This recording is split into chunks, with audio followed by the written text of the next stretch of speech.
அண்ணாமலை புதிய கட்சி ஆகஸ்ட் மாதத்தில் பெயர் கொடி அறிமுகமா? தமிழக அரசியலில் புதிய அத்தியாயம். தமிழக அரசியலில் மீண்டும் பரபரப்பை ஏற்படுத்தியிருக்கிறார் அண்ணாமலை. புதிய கட்சி, புதிய கொடி, புதிய அரசியல் பயணம். ஆகஸ்ட் மாதத்தில் இதற்கான முக்கிய அறிவிப்பு வெளியாகலாம் என்ற தகவல்கள் அரசியல் வட்டாரங்களில் பரவி வருகின்றன.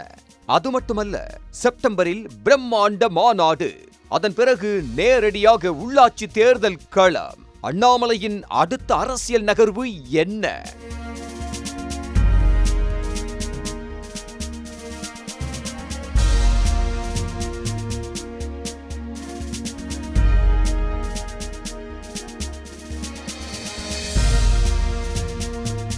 பாஜக மாநில தலைவராக இருந்த அண்ணாமலை கடந்த சட்டப்பேரவை தேர்தலுக்கு முன்பாக அந்த பொறுப்பிலிருந்து மாற்றப்பட்டார். அதன் பிறகு நடைபெற்ற தேர்தல் பிரச்சாரத்திலும் அதிமுக பாஜக கூட்டணியின் பிரச்சாரத்திலும் அவர் பெரிய அளவில் ஈடுபடவில்லை. இந்த சூழலில் அவர் பாஜகவிலிருந்து விலகுவதாக அறிவித்தது தமிழக அரசியலில் பெரும் விவாதத்தை ஏற்படுத்தியது. அதனைத் தொடர்ந்து ஏற்கனவே சமூக மற்றும் தலைமைத்துவ இயக்கமாக செயல்பட்டு வந்த வி த லீடர்ஸ் அமைப்பை அரசியல் தளத்தில் அண்ணாமலை செயல்படுத்த தொடங்கினார். ஆன்லைன் உறுப்பினர் சேர்க்கை தொடங்கப்பட்ட நிலையில் முதல் நாளிலேயே சுமார் 10 லட்சம் பேர் உறுப்பினர்களாக இணைந்ததாக அந்த அமைப்பு தெரிவித்தது. சுமார் 20 லட்சம் பேர் இணைந்திருக்கும் நிலையில் தொடர்ந்து மாவட்ட வாரியாக உறுப்பினர் சேர்க்கை முகாம்களை அண்ணாமலை நடத்தி வருகிறார். இதற்கிடையே கடந்த 12ஆம் தேதி பொள்ளாச்சியில் நடைபெற்ற மாநாடு அரசியல் கவனத்தை ஈர்த்தது. குறிப்பாக ஏராளமான இளைஞர்கள் அந்த மாநாட்டில் பங்கேற்றது பேசு பொருளானது.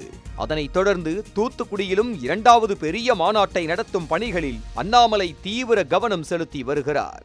இந்நிலையில் புதிய அரசியல் கட்சியை அதிகாரப்பூர்வமாக அறிமுகப்படுத்தும் பணிகளில் அண்ணாமலை தீவிரமாக ஈடுபட்டிருப்பதாக கூறப்படுகிறது. ஆகஸ்ட் மாதம் 3வது வாரத்தில் புதிய கட்சியின் பெயரையும் கட்சி கொடியையும் ஒரே மேடையில் அறிமுகப்படுத்த திட்டமிட்டுள்ளதாக தகவல்கள் தெரிவிக்கின்றன. இதற்கான ஆலோசனை கூட்டங்கள் அடுத்த சில வாரங்களில் நடைபெற உள்ளதாகவும், தமிழகம் முழுவதும் வி த லீடர்ஸ் நிர்வாகிகள் மற்றும் தொண்டர்கள் பல்வேறு பகுதிகளில் ஆலோசனை நடத்த உள்ளதாகவும் கூறப்படுகிறது.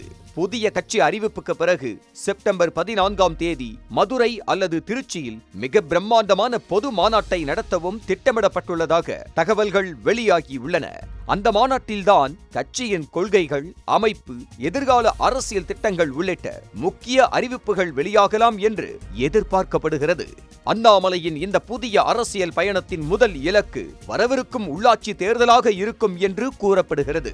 அதாவது புதிய கட்சியின் பலத்தை மக்களிடையே சோதிக்கும் முதல் தேர்தலாக உள்ளாட்சி தேர்தலை பயன்படுத்த திட்டமிட்டுள்ளார். அண்ணாமலையின் அமைப்பில் இணைந்துள்ள சுமார் 70,000 பேர் உள்ளாட்சி தேர்தலில் போட்டியிட தயாராகி வருவதாக கூறப்படுகிறது. அண்ணாமலையின் புதிய கட்சி தமிழக அரசியலில் புதிய மாற்றத்தை உருவாக்குமா? உள்ளாட்சி தேர்தலில் தாக்கத்தை ஏற்படுத்துமா? இளைஞர்களின் ஆதரவு தேர்தலில் வாக்குகளாக மாறுமா என்பதை பொறுத்திருந்துதான் பார்க்க வேண்டும்.